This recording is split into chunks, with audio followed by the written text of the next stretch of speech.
Hello student, हमारे इस YouTube के चैनल पर आपका एक बार फिर से मोस्ट वेलकम है। आज हम आपके लिए लेकर के आए हैं क्लास 12 का physics chapter number 5 magnetism and matter का लास्ट लेक्चर। इसके बाद हो सकता है आपको छोटा मोटा 5-7 मिनट का एक और बना दूं न्यूट्रल पॉइंट मैग्नेट का, लेकिन ये आपका आज लास्ट लेक्चर है, ठीक है ना। आज की टॉपिक क्या है बेटा? Hysteresis loop.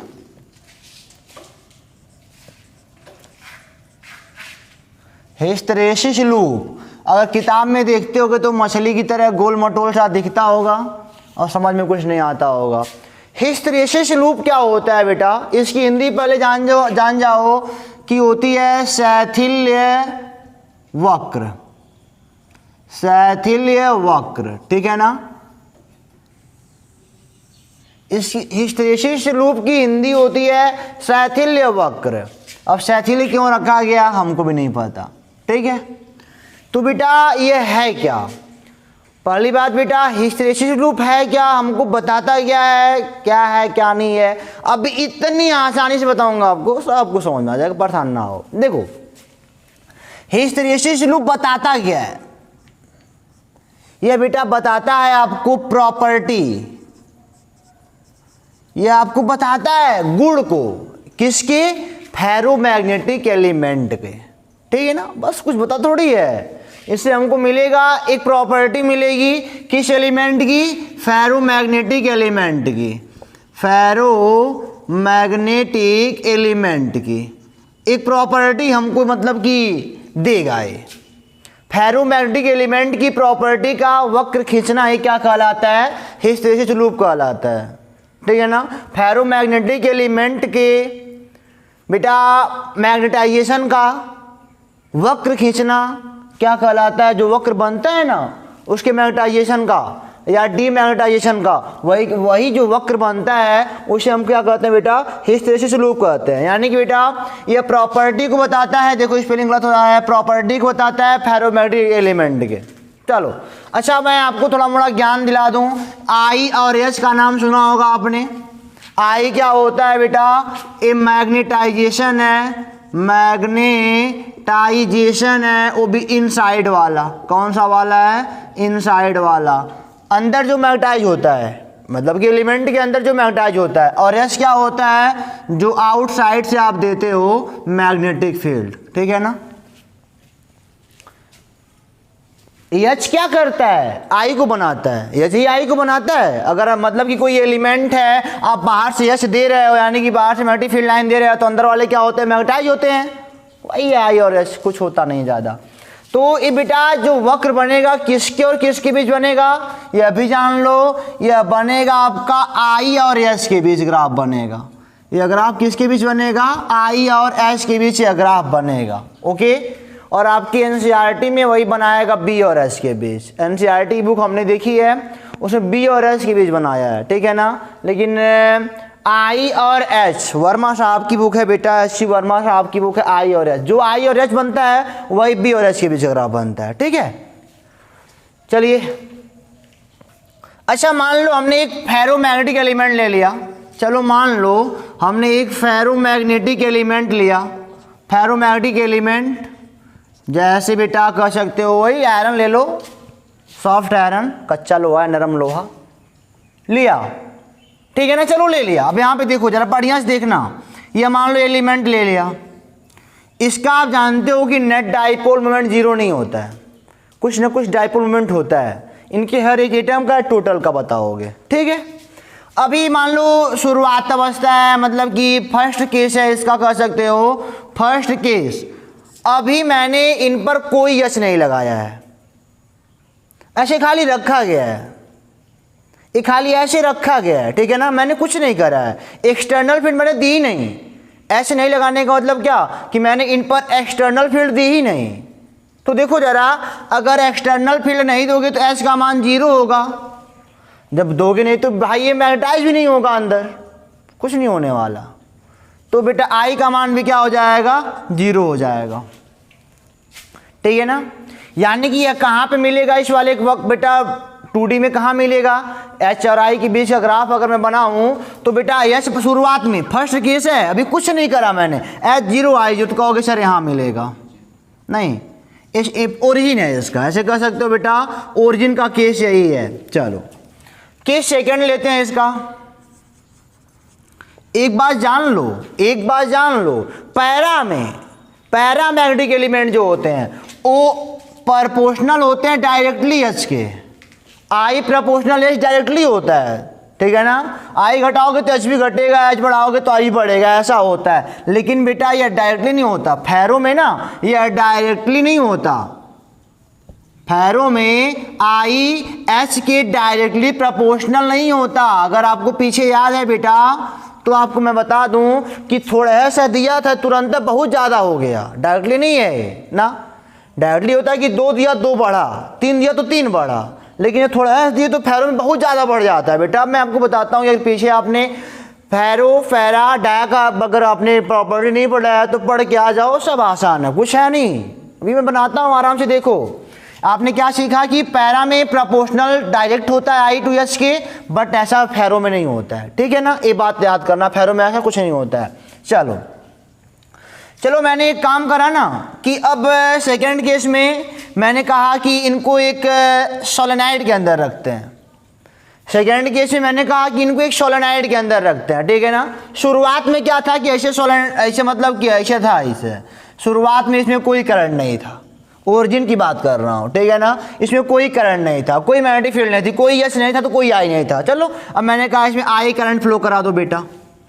अब जानते हो कि सोलेनाइड में अगर आई करंट फ्लो करा दिया जाए, और ये फेरोमैग्नेटिक एलिमेंट है, अगर आई करंट फ्लो कराओगे तो दैट टाइम कुछ ना कुछ बनेगा मैग्नेटिक फील्ड, आपको निकालने आता है उसका डायरेक्शन, ठीक है ना, मुझे से मतलब नहीं है। अगर इसमें करंट फ्लो कराओगे तो इसका बनेगा मैग्नेटिक फील्ड, पक्का बनेगा ना। चलो मैंने कहा कि अब आई तुमने दिया, आई क्या करा दिया, आई इनको दिया तो मतलब क्या करा, यश को दिया, आई को दिया तो क्या करा, मतलब यश को दे दिया। आई देना मतलब क्या है, बाहर वाला मैग्नेटिक फील्ड देना, दे दिया, ठीक है ना, मैग्नेटिक इंटेंसिटी कहते हैं जिसको आप।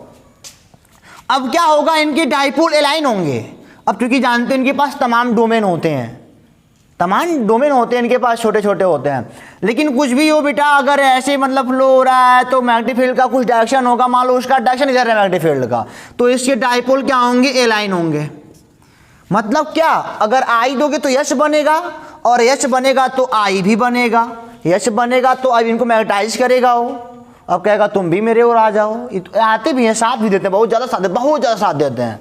चलो अब कुछ बना मान लो, ठीक है ना, यश तो आई बना, चलो आई दिया तो यश दिया, मतलब यश दिया तो मतलब आई बना, यहाँ पे आई क्या हो गया, कुछ ना कुछ बना। अब इधर सब क्या हो गए, अलाइनमेंट इधर हो गया इन लोगों का, अगर इधर मैग्नेटिक फील्ड है अगर तो अलाइनमेंट इधर ही होगा इनका, ठीक है ना। मैंने कहा बेटा आई को बढ़ाओ, आई क्या कर दो, बढ़ाओ, कहानी चल रही है, मैं लिखवा कुछ नहीं रहा हूँ, लिखना तुम्हारा काम है, सारे केस में लिखवा रहा हूँ आराम से। आई को मैंने कहा बढ़ाओ, आई बढ़ाने का मतलब यश बढ़ेगा, ठीक है ना, एच बढ़ेगा, और एच बढ़ाने का मतलब क्या बढ़ेगा, कैपिटल आई बढ़ेगा, स्मॉल आई कैपिटल आई, बेटा दो चीज़ें हैं, इसे करंट है और ये बेटा मैग्नेटाइजेशन है, आई भी बढ़ेगा। अब हम जानते हैं कि यश बढ़ाएंगे तो आई बढ़ेगा, लेकिन डायरेक्टली प्रोपोर्शनल नहीं होता है, अगर डायरेक्टली प्रोपोर्शनल हो गया तो ऐसा करवा बना सीधा बन जाएगा, ऐसे लाइन बन जाएगा ना, ऐसे नहीं होता है। ऐसा देखा गया बेटा, ये ऐसे कुछ बढ़ता है, ऐसे कुछ बढ़ता है, कुछ ऐसे बढ़ता है, प्रैक्टिकली ऐसे बढ़ता है। इसीलिए मैंने कहा ना बेटा कि एच आई के डायरेक्टली प्रोपोर्शनल नहीं होता है, अगर डायरेक्टली हो गया, अगर मान लो पैरा का बना रहे हो तो सीधे पाओगे, सीधे जाएगा, लेकिन ऐसा नहीं होता। चलो आई बढ़ाया दिया। अब केस थर्ड देखते हैं, केस थर्ड देखो, अब यहाँ तक आपको बात समझ में आ रही है ना, आई दिया तो एच बढ़ा, आई बढ़ाया तो एच बढ़ा, एच बढ़ा तो आई बढ़ा, मैग्नेटाइजेशन इनका बढ़ गया, अलाइनमेंट बढ़ गया इधर। चलो अब मैं एक बात बता दूं आपको बेटा, अब मैंने कहा कि आई बढ़ाते जाओ बढ़ाते जाओ बढ़ाते जाओ, एच बढ़ता जाएगा बढ़ता जाएगा बढ़ता जाएगा, और एट लास्ट आई भी बढ़ेगा, एट लास्ट हमको एक पॉइंट ऐसा मिल जाएगा जिसके बाद हमारा ए जो है ना मैग्नेटिक इसका डाइपोल, अब अलाइनमेंट नहीं होने वाला है इसका। अब कुछ भी कर डालो, सारे लोग अलाइनमेंट हो गए, अब ख़त्म हो गया। क्यों? कब तक दोगे? अरे भाई अब ऐसे बढ़ाओगे तो आई बढ़ेगा, आई कब तक बढ़ेगा? जब तक इनके पास कुछ रहेगा तब तक बढ़ाएंगे। अब खत्म हो गया सीमा उनका, यानी कि यहीं पे जाके इसके आगे नहीं गया, यहीं पे जाके रुक गया। चलो मैंने इसको नाम अगर ए दे दिया तो जो ए है ना ये ऐसा कहलाएगा सैचुरेशन पॉइंट। सैचुरेशन पॉइंट, अच्छा जानते हो सैचुरेशन पॉइंट क्या होता है? क्यों कहा गया? क्योंकि इसके बाद हमने बेटा एच बढ़ाया, एच बढ़ाया, एच बढ़ाया, आई बढ़ने वाला ही नहीं है। अब यहीं पे रुक गया, अब कुछ नहीं होने वाला। मैक्सिमम दे दिया, एच को मैक्सिमम कर दिया और आई मैक्सिमम हो चुका। अब उसके बाद ये आगे थोड़ी जाएगा, अब रुक गया। हेहर वाला कंडीशन आ गया, पीटते पीटते अब रुक गया, अब कुछ नहीं होने वाला है। वो बैल है जोते हुए थक गया, बैठ गया, उठबे नहीं करेगा। मारते रहो मारते रहो मारते रहो, भले मर जाएगा बट उठेगा नहीं, वही कंडीशन यहाँ पे है। चलो थर्ड केस लेते हैं बेटा। थर्ड केस मैंने कहा कि अच्छा बढ़ नहीं रहा है तो घटा लेते हैं थोड़ा। और आप जानते हो कि फेरो में बेटा फेरोमैग्नेटिक जो एलिमेंट होते हैं उनसे परमानेंट मैग्नेट भी बनता है, हार्ड मैग्नेट बनता है, सॉफ्ट भी बनता है, कोई कोई परमानेंट बन जाता है उसी में, जो मतलब कि जो एक बार मैग्नेटाइज हो चुके तो फिर वापस नहीं आएंगे। चलो मैंने कहा तीसरे में आई को इन घटा दो, आई को घटा दो, आई घटाया एच भी घटेगा, एच भी घटेगा। अब मैक्सिमम अलाइनमेंट हो चुके थे यहाँ पे, यहाँ तक ये मैक्सिमम अलाइनमेंट हो चुके थे। मैंने कहा आई घटा दो, एच भी घट जाएगा, एच घटेगा तो कैपिटल आई भी घट जाएगा, ठीक है ना, घटेगा। यानी कि कुछ पीछे आएंगे, कुछ पीछे आएंगे और मैंने कहा मतलब कि कुछ पीछे आएंगे, ऐसे कुछ पीछे आएंगे। चलो अच्छा यहाँ तक आते आते अगर यहाँ तक ये आ गए तो यहाँ पे आप कह सकते हो, मैंने कहा कि आई जीरो कर दो। एक बात सुनो मेरी बेटा, मैंने कहा आई को जीरो कर दो, आई बराबर जीरो कर दो, यानी कि एच का मान जीरो कर दो। चलो एक बात कल्पना करो, मैंने कहा आई का मान करंट जीरो कर दो तो एच भी जीरो हो जाएगा, और जब एच जीरो हो जाएगा तो मैंने सोचा था कि आई को जीरो कर दिया, एच भी जीरो हो गया, तब इसको ऐसा वापस आ जाना चाहिए था, फिर इसका मैग्नेटाइज मतलब आई जीरो हो जाना चाहिए था, लेकिन ऐसा हुआ नहीं। मैंने सोचा कि आई को जीरो कर दूंगा, अगर करंट को जीरो कर दूंगा तो कैपिटल एच जीरो हो जाएगा, बाहर से कुछ नहीं मिलेगा इनको।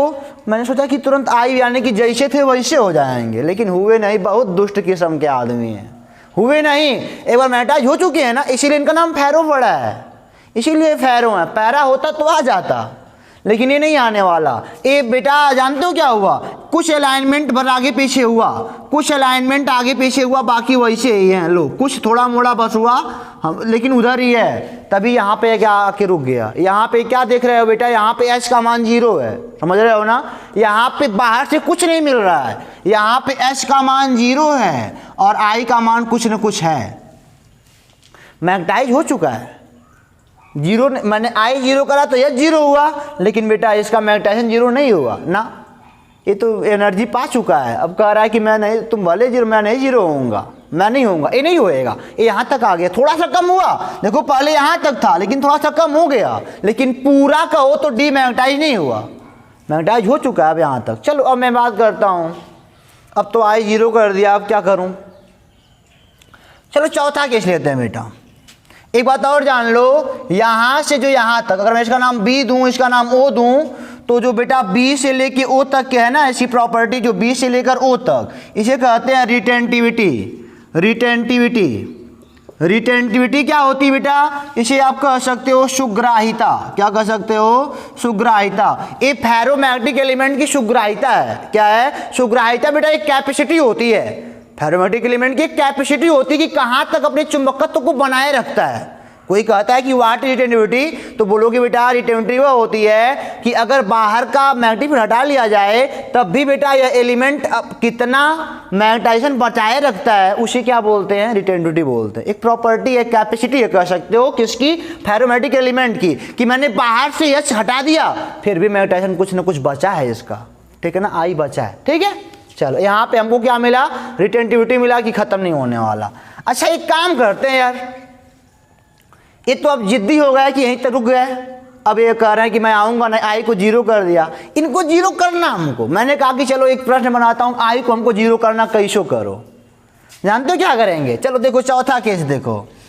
जो पीछे का तीनों नहीं पढ़ा होगा बेटा इसको तो उड़ जाएगा दिमागों में से, ठीक है ना।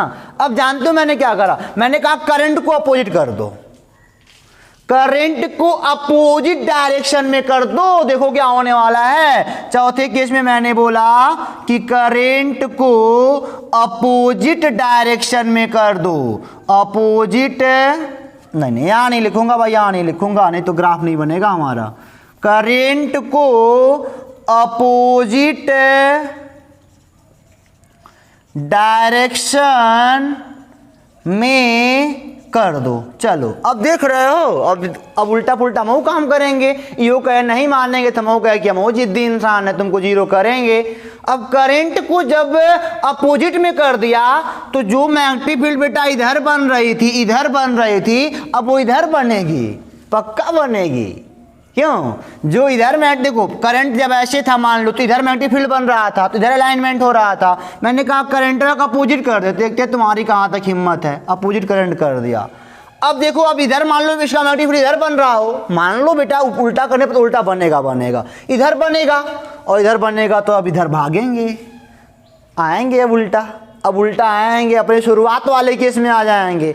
और मैंने जब करंट को अपोजिट करा ना तो ये गिरते गिरते गिरते गिरते देखो जरा, अब आई का मान जी जहाँ पे शुरुआत में थे वहीं पे आ गए, जहाँ पे शुरुआत में थे वहीं पे आ गए।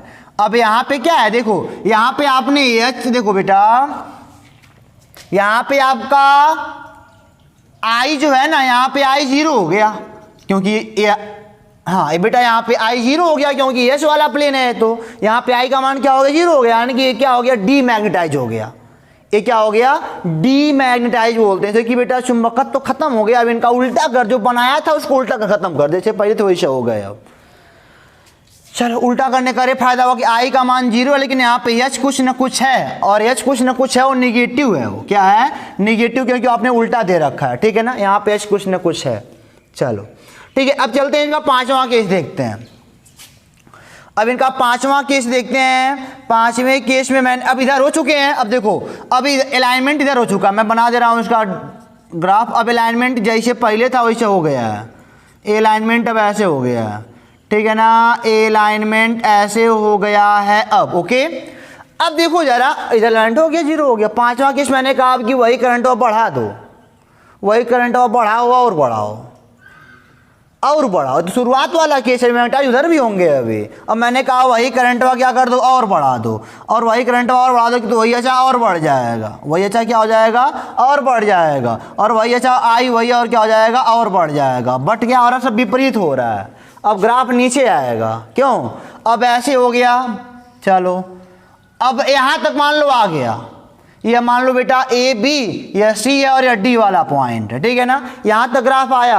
अब मैंने कहा कि आई मैं बढ़ा रहा हूँ, देखो ये अभी बढ़ रहा है बट उल्टा बढ़ रहा है, निगेटिव क्यों बढ़ रहा है, वैसे उधर बढ़ रहा था, ये अभी बढ़ ही रहा है, ये अभी और बढ़ रहा है। लेकिन जब मैंने कहा आई मैक्सिमम कर दिया, आई मैक्सिमम तो एच मैक्सिमम हो गया, और अब यू मैक्सिमम हो गया, अब इससे ज़्यादा नहीं होने वाला है। अब यहीं पे आके रुक गया, अब यहीं पे आके क्या हो गया, रुक गया। चलो अब समझो बात को। अब डी वाले पे, यानी कि डी भी एक सैचुरेशन पॉइंट है। अब इसके बेटा उसकी सीमा है ना, कहाँ तक वो मैग्नेटाइज होगा, यहीं तक उल्टा हुआ, अब नहीं होने वाला है। चलो अब मैंने कहा कि आई को घटाओ, छठे केस में मैंने क्या कहा, छठे केस में मैंने कहा आई को घटा दो, आई को घटाओ मतलब आई बराबर जीरो कर दो, आई बराबर जीरो कर दो भाई। आई का मान जीरो कर दिया तो बेटा, अरे सॉरी, आई का मान जीरो कर दोगे तो एच भी जीरो हो जाएगा, एच भी जीरो हो जाएगा। तो ये देखो बेटा यहाँ तक तो ये आए ही हैं, कुछ ना कुछ मैग्नेटाइज तो हुए ही हुए हैं। यहाँ पर कुछ नहीं हुआ था, यहाँ पर कुछ ना कुछ मैग्नेटाइज फिर से हो गया, मैंने उधर बढ़ा दिया था करंट, मैग्नेटाइज यहाँ पे हो चुका, मैंने कहा आई अब जीरो फिर से कर देना कि एच जीरो हो जाएगा। एच जीरो का मतलब क्या, फिर यहाँ पे वापस थोड़ी जाएगा ना, ऐसे वापस नहीं जाने वाला। और बेटा फिर ये आई कुछ ना कुछ बना के रखा है, ये आई कुछ ना कुछ क्या करके, मतलब एच जीरो कर दोगे तो ऐसे आ जाएगा, ऐसे ग्राफ आ रहा है आपका, ऐसे देखना, ऐसे बनता है, लेकिन वापस नहीं जाता। वापस कहो तो यहाँ से हाँ जैसे आया था वैसे लौट जाए, वैसे नहीं बनाता है। देखो अब आई देखो यहाँ पे क्या हो गया, यहाँ पे आपका देख सकते हो बेटा एच का मान जीरो है, यहाँ पे आपने बाहर से कुछ नहीं दिया है, फिर भी मैग्नेटाइज है। आई का मान जीरो यहाँ पे आपने फिर से कर दिया है, ठीक है ना, आई का मान 0 फिर से कर दिया बेटा, लेकिन फिर भी ये क्या है आपका मैग्नेटाइज है। तो बेटा आपको मैं एक बात बता दूं, बढ़िया से समझ लो एक बार, कि एक बार फिर से रिवर्स कर देता हूँ, पूरी बात में रिवर्स कर देता हूँ। शुरुआत में 0 पर था, उल्टा पुल्टा था ये, ठीक है ना, यहाँ तक पहुँचा, अधिकतम हो गया, अधिकतम कुछ ऐसे अलाइनमेंट हो गया था, करंट ऐसे बह रहा था तो अधिकतम हो गया। मैंने कहा बाहर से हटा लो, बाहर से हटा लिया तो, लेकिन ऐसे मतलब कि थोड़े जिद्दी किस्म के लोग हैं, कहेंगे हम फिर से मतलब कि अपना चुंबकत्व हम बनाए रखेंगे। तुमने भले हटा लिया लेकिन मैं कुछ ना कुछ बनाए रखूँगा। यहाँ तक घटा, ठीक है ना, यहाँ तक घटा बेटा। और या इस वाली प्रॉपर्टी को मैंने बोला रिटेंटिविटी कहलाती है, क्योंकि बचा के अपना रखता है इसी प्रॉपर्टी को, उस एलिमेंट की इस प्रॉपर्टी को कि जो बचा के रखता है, बाहर से हटा देने के बाद भी बचा के रखता है, उसके बाद उसी प्रॉपर्टी को रिटेंटिविटी कहते हैं, सुग्राह्यता कहते हैं उसकी। और फिर मैंने कहा कि आई को 0 करना है थोड़ा मोड़ा, मतलब कि यहाँ पे क्या था, यहाँ पे एच का मान जो बाहर हटा लिया था फिर भी आई बना हुआ था। मैंने कहा तुमको मैं आई कुछ खत्म करूँगा, जो तू आई अपना मैग्नेटाइज किया हुआ है ना, मैं तो जबरदस्ती खत्म करूंगा। उसको खत्म करने के लिए मैंने कहा धारा को उल्टा बहाओ, धारा को मैंने उल्टा बहा दिया, तो एच उल्टा हो गया, तभी यहाँ पे एच निगेटिव है ना, एच उल्टा हो गया तभी तो एच यहाँ पे निगेटिव हो रहा है बेटा, एच उल्टा हो गया। तो अब शुरुआत वाले कंडीशन में आ गए। पहले बेटा शुरुआत में तो कुछ ऐसे उल्टा पुल्टा रहे होंगे ना, ये अब इधर मैग्नेटाइज हो गए थे, एच उल्टा हो गया तो अभी देखो इधर आना चाहेंगे और शुरुआत वाले में आ गए। एक केस ऐसा मिला कि शुरुआत वाले में आ गए, यानी कि आई का मान 0 आ गया। मैंने कहा अब इसमें उल्टा करंट बढ़ा, और बढ़ाओ करंट को, आई को मैंने और बढ़ाया, आई और बढ़ाया तो देखो और मतलब कि और उल्टा उल्टा उल्टा उल्टा पूरा अलाइनमेंट यहाँ तक हो गया। इसके बाद अब नहीं होने वाला है, उल्टा में इधर तक अलाइनमेंट पूरा हो गया, इसके बाद नहीं होने वाला। मैंने कहा फिर से आप एच को हटा लो, यानी कि आई को हटा लो, करंट को हटा लो, करंट को हटा लिया, फिर जानते हो जिद्दी इंसान है, फिर कहेगा मैं वैसे रहूँगा, ख़त्म नहीं होने वाला हूँ। अब एक बात यहाँ पे देखो, यहाँ पे मैंने कहा आई को 0 कर लिया, 0 हो गया, एच 0 हो गया, लेकिन अब मैं अपना प्रॉपर्टी खत्म नहीं किया। कहेगा मैंने कुछ ना कुछ यहाँ पे आई, अरे हाँ यहाँ पे कुछ ना कुछ आई है ना, कि मैग्नेटाइज यहाँ पे कुछ ना कुछ है। यहाँ पे बेटा जो ओसी है ना, जो ओसी है, मैं यहाँ पे आपको बता दूँ, जो ओसी है इसे हम बोलते हैं कोर्सिविटी, कोर्सिविटी बोलते हैं। अब कोर्सिविटी क्या होता है, निग्राहिता। कोर्सिविटी क्या होता है, निग्राहिता, नोट कर लेना अभी अपनी कॉपी में।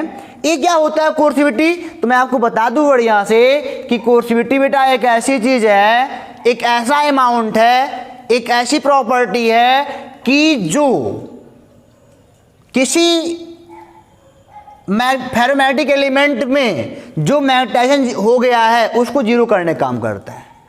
कोर्सिविटी एक ऐसी प्रॉपर्टी होती है किसी फेरोमैग्नेटिक एलिमेंट की कि अगर इनके पास कुछ मैग्नेटाइजेशन है तो उनको 0 करने का काम करता है। ये प्रॉपर्टी क्या कहलाती है, कोर्सिविटी कहलाती है, ठीक है ना। चलो अब यहाँ तक आ गए। यहाँ पे मैंने कहा कि अब करंट को फिर बदलो, मैंने कहा करंट को फिर बदल दो। करंट को बदलोगे तो अब बेटा फिर अब क्या होंगे, करंट को अपोजिट कर दिया। अब मान ले चलो 7वां केस ले लिया, 7वें केस में मैंने बोला कि करंट को फिर अपोजिट करो। अब ऐसी करंट था, फिर करंट को ऐसी बहाओ, इनको हम नचा रहे हैं, कुछ कर थोड़ी रहे हैं। करंट को मैंने फिर अपोजिट कर दिया, करंट अपोजिट होगा तो बेटा अब मैग्नेटिक फील्ड अपोजिट होगा इसका, अब उधर लाइन होना चाहेंगे। एक समय ऐसा आएगा फिर अपने शुरुआत वाले में आ जाएंगे, शुरुआत वाले फिर डीमैग्नेटाइज हो गया, फिर क्या हो गया, शुरुआत वाले में आ गया, फिर डीमैग्नेटाइज हो गया, यानी कि कोई मैग्नेटाइजेशन नहीं है यहाँ पे। यानी कि फिर यहाँ पे क्या पाओगे, ऐसा पाओगे। यहाँ पे फिर क्या देख रहे हो, यहाँ पे आपका एच तो है, एच तो दिए ही हो, करंट अपोजिट कर दिए ही हो, लेकिन यहाँ पे एच कुछ तो है, लेकिन आई फिर क्या हो गया, यहाँ पे 0 हो गया। यहाँ पे आई का मान 0 होता ही होता है, आई फिर 0 हो गया, फिर बेचारा शुरुआत वाले में आ गया। मैंने कहा करंट को बढ़ाओ, मैंने क्या करा, मैंने कहा 8वें केस में करंट को इंक्रीज करो। करंट को जब इंक्रीज करोगे तो क्या होगा, फिर ये बढ़ेगा करंट को, फिर अब देखो ये फिर अपना अलाइनमेंट बढ़ाएगा, फिर मैक्सिमम करेगा। अब ये 0 हो चुका है शुरुआत वाले में, जब ओरिजिन वाले पे आ चुका है, ठीक है ना। आपने एच भले दिया तो ओरिजिन वाले पे आ चुका है, ठीक है ना। अब मैंने क्या बोला कि अब आई को और बढ़ाओ, करंट और बढ़ाओ तो एच का मान बढ़ेगा, एच का मान बढ़ेगा तो बेटा कैपिटल आई भी कहेगा मैं भी बढ़ूंगा, तो ये ग्राफ ऐसे पूरा हो जाएगा, ऐसे आया साला, ऐसे आया और ऐसे पूरा हो गया, ठीक है ना, ऐसे पूरा हो गया। लेकिन कभी भी इतना जिद्दी इंसान है कि अपने पिछली अवस्था में नहीं गया, एक चक्कर लगाने के बाद ही पूरा सर्कल कर रहा है, ठीक है ना। लेकिन ऐसा कभी नहीं हुआ कि यहाँ से यहाँ तक गया तो मैंने अगर बाहर से हटा दिया तो यहाँ तक ऐसे वापस आ जाए, ऐसा नहीं हुआ, ऐसा नहीं हुआ। नहीं, ये अपना घूम गया, दूसरी ओर घूम गया ही तो, और ये लास्ट में एक सर्कल पूरा कर लिया। हमने यहाँ पे दो अलग अलग वर्ड देखे हैं। एक देखा है हमने बेटा रिटेंटिविटी। रिटेंटिविटी क्या होती है? जो मैग्नेटाइजेशन को बचाए रखती है। और एक हम देखा कोर्सिविटी। कोर्सिविटी क्या होती है? जो आई को जीरो करती है, ठीक है ना, प्रॉपर्टी है इसकी। तो बेटा यहाँ तक समझ में आ गया। चलो इसका नाम देते हैं ई और इसका नाम देते हैं एफ। ए बी, ओ A B C D E, और क्या हो गया? एफ हो गया। चलो यहाँ पे मैं आपको बताऊं तो पॉइंट ए पर आप क्या देख रहे हो? एक बेटा आपका मटेरियल मैग्नेटाइज हो चुका है। पॉइंट ए पर आपका मटेरियल मैग्नेटाइज हो चुका है, ठीक है ना। और पॉइंट सी पर क्या हो गया? डीमैग्नेटाइज, खो दिया। यहाँ पे आई का मान 0 हो गया। और पॉइंट सी पर क्या हो गया? डीमैग्नेटाइज हो गया। और मैं बोलूं कि पॉइंट सी पर डीमैग्नेटाइज, फिर यहाँ पे डी पर क्या हो गया है? डी पर फिर आपका चुंबक मैग्नेटाइज हो चुका है, मतलब आपका जो एलिमेंट है वह डी पर मैग्नेटाइज हो चुका है, मैग्नेटाइज। और बेटा मैं आपको बताऊं एफ पर क्या हुआ है? एफ पर क्या हुआ है? फिर डीमैग्नेटाइज हो गया है। एफ पर भी क्या हो गया है? डीमैग्नेटाइज हो चुका है, यानी कि आई का मान 0 हो गया है। और बेटा एट लास्ट ए पर फिर क्या हो गया? ए पर मैग्नेटाइज हो गया। यही क्रम हमेशा चलता रहेगा, यही क्रम इनमें हमेशा चलता रहेगा। इसमें आपने तमाम बातें सीखी हैं, बढ़िया बढ़िया बातें सीखी हैं। अब एक ग्राफ ऐसे ही बनता है, ऐसे ही, ठीक है ना। तो यही होता है। मैं आपको एट लास्ट एक बात बताता हूँ सीधे सीधे, अब समझो, अब कहानी समझो भी क्लियर हो जाएगी सारी बात। व्हाट इज हिस्टैरिसीस लूप बेटा? तो hysteresis loop is a curve who represent, जो रिप्रेजेंट करता है क्या? The property of ferromagnetic element, उसी को मतलब कि रिप्रेजेंट करता है। मूल बात यही बताना हमको था कि यहाँ तक गया तो वापस आने वाला नहीं, ऐसे घूमेगा अपना हो। मैंने क्या करा? शुरुआत में एक एलिमेंट लिया, वहाँ पे कोई भी मतलब करंट नहीं था, यानी कि वहाँ पर कोई मैग्नेटिक फील्ड नहीं थी, वहाँ पे मैग्नेटिक फील्ड नहीं थी, तो यहाँ पे क्या था? 0। आई का मान 0, इसका ओरिजिन पे था। मैंने कहा आई को बढ़ाओ, करंट बढ़ाओ तो एच बढ़ेगा, एच बढ़ेगा तो आई मैग्नेटाइज करेगा। अधिकतम यहाँ तक गया, अधिकतम यहाँ तक गया। मैंने कहा कि अब वो हटा लो, अपना एच हटा लो, मतलब आई को हटा लो, करंट को हटा लो।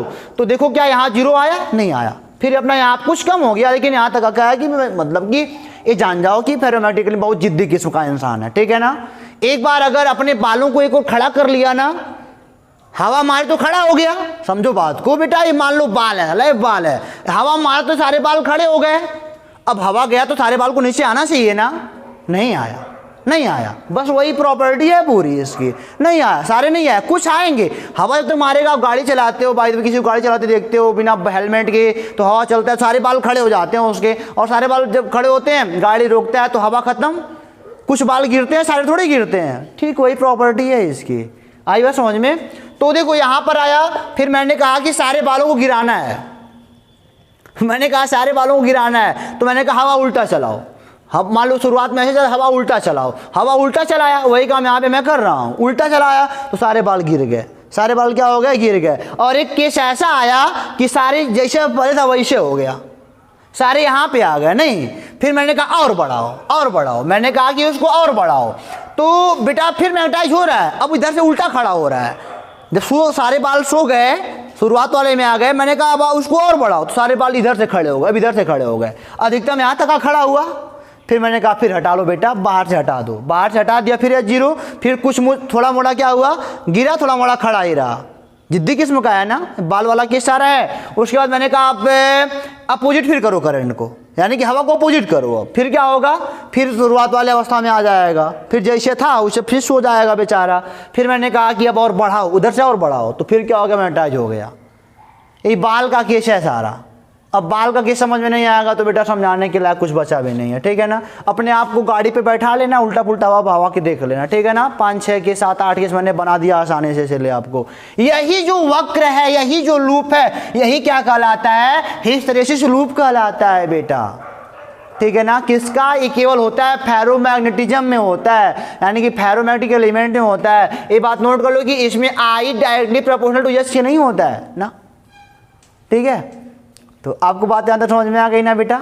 कोई दिक्कत नहीं। इसको मिटा के अब थोड़ा मोड़ा आगे देख लेते हैं क्या कहता है क्या नहीं कहता है। ओके, समझ में आपको आ गया हो तो अब की बार कमेंट में पक्का लिखना, मैं कभी नहीं कहता हूँ लिखने के लिए।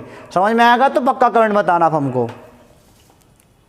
तो चलो बेटा कुछ हिस्टेरिसिस मतलब कि इस लूप के बारे में थोड़ा देख लेते हैं, थोड़ी मोड़ी बातें, ज़्यादा नहीं थोड़ी मोड़ी बातें। आप जानते हो कि हमारा लूप ऐसे ही बना था, नहीं लूप क्यों कहा गया, क्योंकि बंद वाला बकर बना लिया है। अब तो कहोगे सर याद हो गया तो ऐसे क्यों बना रहे हो, लो वैसे बना रहा था। बहुत सारी बातें हैं, परेशान ना, बहुत सारी बातें हैं, अभी देखना ऐसे बना था। ठीक है, यहाँ पर मैं आपको बता दूँ ये एच है आपका और ये आई है, आई था। मैंने कहा कि इसकी प्रॉपर्टी में अगर पहला लिखूं मैं कि for unique value of H, for unique value of H मतलब कि यस ये सिंगल वैल्यू के लिए I is not unique, I is not unique, I unique थोड़ी है, ऐसी थोड़ी बता पाओगे। मैंने कहा चलो मान लिया इस समय यश का मान मान लो कुछ है, यश का मान मान लो 8 है, तो आई इस समय जब यश का मान 8 है तो आई का मान बताओ कितना होगा। तो आई यार देख रहे हो हेहू देगा एक ठो मान, हेहू देगा एक ठो मान, ऐसे पूरा देगा ये। तो इस वाले पोर्शन में ऐसा हम नहीं बता पाएंगे कि एच की यूनिक एच के लिए आई भी यूनिक होगा, हम नहीं बता पाएंगे। यहाँ पे यहाँ कहीं सोचोगे तो बता लोगे, ठीक है ना। वो भी किसी ये भी जो है वक्र ना, ये तो हर एक फेरोमैग्नेटिक एलिमेंट की प्रॉपर्टी पर डिपेंड करता है कि किसी का एरिया ज़्यादा होगा किसी का कम होगा, ठीक है ना। ये बात ध्यान देना कि किसी का एरिया ज़्यादा होगा किसी का कम होगा। यहाँ पे मैंने इस वाले चतुर्थांश में क्या देखा कि for unique value of H I is not unique. अगर आई मतलब यश के मैंने बोला एच 8 जब है तो आई का मान बताओ तो नहीं बता पाएंगे। फैरो में पक्का नहीं बता पाएंगे, पैरा होता बता लेते, फैरो में सब नहीं बता पाएंगे। चलो अच्छा एक बात बताते हैं आपको, मैं एक बात बताता हूँ। यहाँ पे जो एनर्जी है ना, एनर्जी कंजर्व नहीं है। Here energy is not conserve,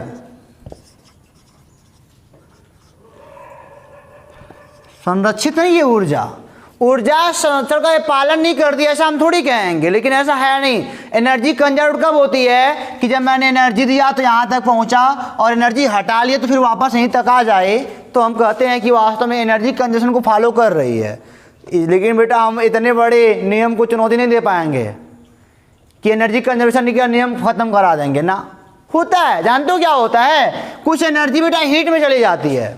अगर एनर्जी यहाँ पे पूरा कंजर्व होता तो वापस यहीं तक आ जाता, लेकिन ऐसा हुआ नहीं। यहाँ पे जो कुछ एनर्जी है ना, सम एनर्जी जो है हीट ले लेता है, हीटिंग में चला जाता है, कुछ एनर्जी वेस्ट होता है। इसे कहते हैं एनर्जी यहाँ पे वेस्ट होती है, तो यहाँ पर आ जाती है, एनर्जी वेस्ट है। एनर्जी क्या हो रही है, वेस्ट हो रही है। और कुछ क्वांटम पढ़ोगे जब क्वांटम फिजिक्स में, कुछ क्वांटम एनर्जी खत्म हो, क्वांटम ले ले रहा है ऐसे कह सकते हो, ठीक है ना। अपना चलने फिरने घूमने घावने में ले रहा है कुछ एनर्जी, मतलब यही है। यानी कि यह एनर्जी कंजर्व क्यों नहीं कर रही है, क्योंकि एनर्जी वेस्ट कर रही है। एनर्जी क्या कर रही है, वेस्ट कर रही है। अगर एनर्जी वेस्ट ना करती तो यहाँ तक गई फिर यहीं तक आ गई होती नहीं। आखिर ऐसा क्यों हुआ, सोचो मिनट बेटा, कि अगर यहाँ से यहाँ तक गया फिर वापस यहाँ से यहाँ तक आ जाना चाहिए था इसको, ऐसा क्यों हुआ। एनर्जी यहाँ पे मान लो 100 जूल लिया हो यहाँ तक पहुँचने के लिए, तो 100 जूल का मतलब क्या, जब यहाँ से यहाँ तक वापस नहीं आने पाया, 2-4 जूल एनर्जी हीट में चला गया, उड़ गया, और 2-4 तो वेगवा उसका था, क्वांटम में कुछ चला गया। क्वांटम यहाँ पे पढ़ाने वाला है, मैं नहीं क्वांटम जान जाओ कि गति वाला है इलेक्ट्रॉन के बारे में, टोटल कुछ वो खा गया। तो बेटा एनर्जी यहाँ पे वेस्ट होती है, ठीक है ना। यहाँ पे एनर्जी कंजर्व नहीं होती है। दो बातें इसकी बहुत इंपॉर्टेंट थी आपको बताने के लिए, ठीक है। अब इससे ज़्यादा इसके लूप के बारे में कुछ है भी नहीं। और अब कुछ सवाल कर लेते हैं छोटे मोटे, कुछ सवाल। और एक बात और देखना, जिसका एरिया जितना ज़्यादा वह उतनी ज़्यादा एनर्जी वेस्ट करेगा। क्यों, जिसका एरिया जितना ज़्यादा वह उतनी ज़्यादा एनर्जी वेस्ट करेगा, ठीक है। और इसी में बता दूं आपको परमानेंट मैग्नेट, चलो अब टॉपिक बताता हूं आपको। परमानेंट मैग्नेट थोड़ा मोड़ा बताऊंगा, अभी आगे टॉपिक है हमारी। किसे कहोगे, अच्छा परमानेंट मैग्नेट किसे कहोगे मतलब कि मान लो आपके पास कोई फेरोमैग्नेटिक एलिमेंट है, ठीक है ना, आपने उसको मैग्नेटाइज कर दिया, तो परमानेंट क्या होगा कि उसको हटा लेने के बाद वो डीमैग्नेटाइज ना हो, तभी परमानेंट कहलाएगा। नहीं, यानी कि जिसकी रिसेंटिविटी वाली प्रॉपर्टी ज़्यादा होगी। परमानेंट मैग्नेट कोई कहता है, किसे कहते हैं बच्चा, तो क्या कहोगे कि जिसकी रिटेंटिविटी बेटा, रिटेंटिविटी वाली प्रॉपर्टी ज़्यादा होगी, उसके मतलब कि चांस ज़्यादा है कि वो परमानेंट मैग्नेट बन सके, उसके पास चांस ज़्यादा है कि वो परमानेंट बन सके। क्योंकि अगर वो ज़्यादा रहेगा, ये वाला मतलब कि आपका ज़्यादा होगा, यानी कि जल्दी हो क्या होगा, डीमैग्नेटाइज नहीं होगा, पंच हो गया। और एक बात और जान लो कि परमानेंट मैग्नेट वाली प्रॉपर्टी हो गई। दूसरी आपकी हो जाएगी बेटा कि जिसकी कोर्सिविटी भी ज़्यादा होनी चाहिए, कोर्सिविटी भी ज़्यादा होनी चाहिए, ठीक है ना। कोर्सिविटी क्या होता है बेटा, जो आई को जीरो करने का काम करता है। आई को जीरो करने, आई जल्दी जीरो हो ही ना, मतलब हमारे कहने मतलब यही है कि आई जल्दी जीरो हो ही ना, कोर्सिविटी प्रॉपर्टी ज़्यादा होनी चाहिए उसकी, आई जल्दी जीरो हो ही ना, यह भी प्रॉपर्टी ज़्यादा होनी चाहिए इसकी। और तीसरी है बेटा आपकी, तीसरी प्रॉपर्टी है इसकी कि आपके लूप का एरिया ज़्यादा होना चाहिए। लूप के एरिया क्या होना चाहिए, ज़्यादा। अब कहोगे सर एक तुमने क्यों कहा, लूप का एरिया ज़्यादा क्यों होना चाहिए परमानेंट के लिए। ये तीन बातें अगर किसी में हैं तो हम कहेंगे वो परमानेंट मैग्नेट बन सकता है, ठीक है ना। और तीन बातें जिनके पास नहीं है वो परमानेंट नहीं बन पाएगा। अब इसका समझो, लूप का एरिया ज़्यादा क्यों होना चाहिए। अच्छा सोचो एक मिनट के लिए, ये मान लो कोई पहला लूप है और ये मान लो मैं यहाँ पे कोई दूसरा लूप बनाता हूँ। चलो देखो, ऐसे आया धड़ाम, तुरंत धड़ाम हो गया, तुरंत ख़त्म हो गया। लो अब बताओ मैग्नेटाइज डीमैग्नेटाइज में किसको ज़्यादा समय किसको कम समय लगा है तुरंत यहाँ पे आ गिर गए। कम एरिया का मतलब क्या, तुरंत ही पे आ गए होंगे, और ज़्यादा का मतलब क्या, बहुत देर बाद आए होंगे। दुइये साल में आ गए यार। एरिया कम का मतलब क्या, दुइये साल में आ गए, और कहीं 20 साल में आए, 50 साल में आए। एरिया ज़्यादा होने मतलब यही होता है, तो एरिया ज़्यादा होना चाहिए। अच्छा मैं आपको इसी में एक सवाल देता हूँ जो कि मोस्ट बच्चे गलती करते हैं, और हमने देखा है कि मोस्ट टीचर भी गलती करते हैं। यहाँ पे इस क्वेश्चन में मोस्ट टीचर भी गलती करते हैं। देखो ज़रा, तो देखो अब मैं दिखाता हूँ आपको, क्या दिखाऊँ, हाँ चलो देखो, मैंने बोला सॉफ्ट आयरन ले लो, सॉफ्ट आयरन और स्टील, इसमें कौन परमानेंट मैग्नेट बन सकता है। सॉफ्ट आयरन और स्टील में बेटा कौन परमानेंट मैग्नेट बन सकता है। तो ऐसा देखा गया, कुछ बातें आपको जाननी चाहिए, हालांकि हम प्रैक्टिकल करा नहीं पाएंगे इसके बारे में, बहुत टफ है वो। ये जान जाओ कि सॉफ्ट आयरन का ग्राफ कुछ ऐसे बनेगा, लूप ना कुछ ऐसे बनेगा, और स्टील का बेटा लूप कुछ ऐसे बनता है, कुछ बड़ा बनता है इनसे। स्टील वाला जो लूप होता है ना कुछ बड़ा बनता है, स्टील का लूप बड़ा बनता है, ठीक है। चलो देखो, सॉफ्ट आयरन की रिटेंटिविटी ज़्यादा होती है,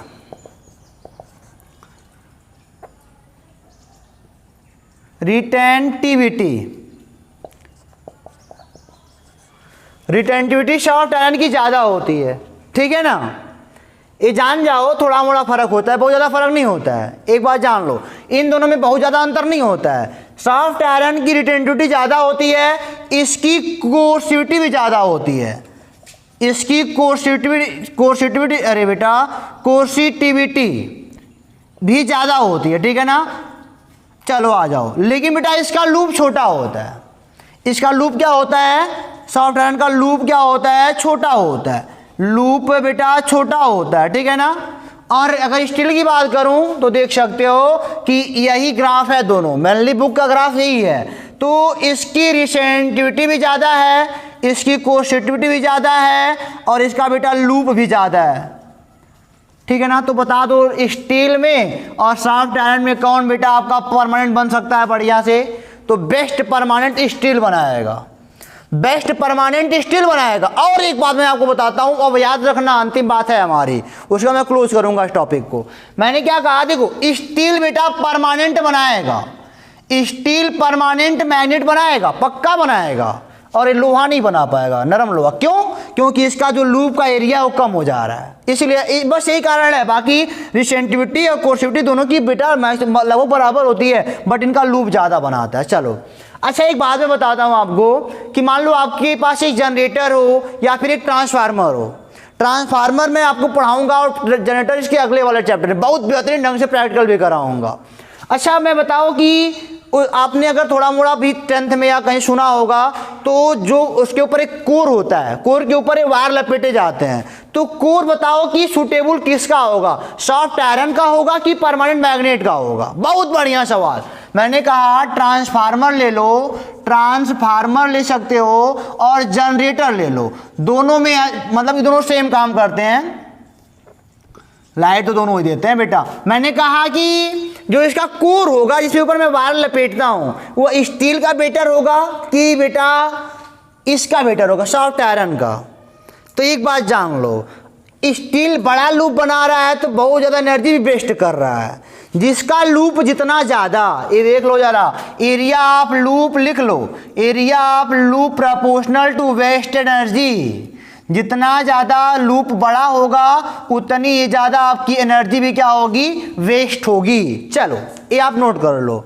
अब मैं आपको बता दूं, इसको हटाता हूं मैंने कहा ट्रांसफार्मर हो गया, जनरेटर हो गया, तो बताओ जो कोर होगा वो स्टील का होगा। तो बेटा चिंता मत करो, अभी आगे मिलने वाला है टॉपिक, अभी मैं बताता हूँ, थोड़ा मोड़ा हिंट ले लो, अगले में घुसने वाले हैं तो लास्ट में थोड़ा मिला दिया उसे मिला करके। तो देखो मान लो अगर सपोज करो मैंने वह कोर स्टील का कर दिया, सपोज करो मैंने वो कोर स्टील का कर दिया। कोर स्टील का करने का मतलब क्या बेटा, अगर आपके जनरेटर का मान लो है, ट्रांसफार्मर का छोड़ो, अभी दोनों हालांकि सेम होते हैं, मान लो जनरेटर का अगर कोर मैंने स्टील का कर दिया उसका, ठीक है ना, तो क्या होगा वो बेटा शुरुआत में ही जब पहली बार वो मैग्नेटिक फील्ड गुजरेगी उस पर से तो परमानेंट हो जाएगा बेचारा, परमानेंट हो गया। लाइट बुझी, सपोज करो अब लाइट बुझी, यार जनरेटर को बंद करा, ये परमानेंट हो चुका है, दोबारा चालू करोगे तो शायद काम ही ना करे, और काम करे तो बहुत ज़्यादा एनर्जी लेगी फिर डिमैग्नेटाइज होने के लिए। ये हमारा सूटेबल नहीं हमारे लिए ना। ये देखो, इसको देखो, सॉफ्ट आयरन को देख सकते हो, सॉफ्ट आयरन जो होगा आपका, सॉफ्ट आयरन देखो मैंने क्या करा, जनरेटर चालू करा, ये क्या होगा, मैग्नेटाइज हो गए, करंट बनना शुरू हुआ, करंट जा रहा है, मैंने जनरेटर बंद करा तो ये क्या हो गया, डिमैग्नेटाइज हो गए। अब परमानेंट नहीं बनाते ये सब, परमानेंट नहीं बनाते ये सब, ये अब क्या हो गया, डिमैग्नेटाइज हो चुका है अभी, ठीक है ना। यानी कि जब हमको जरूरत पड़ेगी तब हम मैग्नेटाइज कर लेंगे, और जब हमको खत्म होगा, जरूरत खत्म होगी तो क्या कर लेंगे, डिमैग्नेटाइज कर लेंगे। बट स्टील में क्या होगा, अगर एक बार मैग्नेटाइज हो चुका तो दोबारा डिमैग्नेटाइज करने के लिए पूरी बेलना पड़ेगा बेटा, बड़ी एनर्जी खत्म करनी पड़ेगी।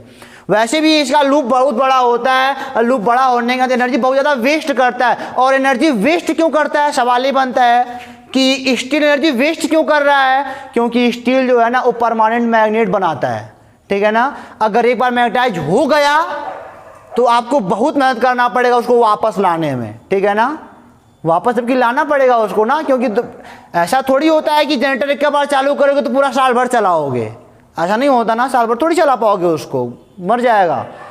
तो हमको एक ऐसी कोर चाहिए कि जो मैं जब चाहूँ तो मैग्नेटाइज हो और जब मैं चाहूँ तो डिमैग्नेटाइज हो। उसके लिए क्या हमारा होता है, सॉफ्ट आयरन होता है। ओके, तो बेटा आज के लेक्चर में इतना ही, इसके बारे में हम फिर पढ़ेंगे, यानी कि ट्रांसफार्मर और जनरेटर के बारे में अगले वाले चैप्टर में, यानी कि मैग्नेटिक इंडक्शन। बहुत मज़ेदार टॉपिक है बेटा, वहाँ पे आप कुछ अपने रियल लाइफ से रूबरू हो गए कि कैसे क्या होता है क्या नहीं होता है, और मैं उम्मीद करता हूँ कि उसमें जनरेटर आप खुद बनाओगे, छोटा मोटा प्रैक्टिकली जनरेटर आप खुद बना के सीखोगे। ओके, तो बेटा आज में अगर इस वाले चैप्टर में कुछ छूटा हो तो कमेंट बॉक्स में आप जरूर बताना क्या छूटा है सर, क्या समझ में नहीं आया, तो हम उम्मीद करेंगे कि आपकी प्रॉब्लम को दूर करें। फिर मिलेंगे आपसे अगले वीडियो में, तब तक के लिए ऑल द बेस्ट।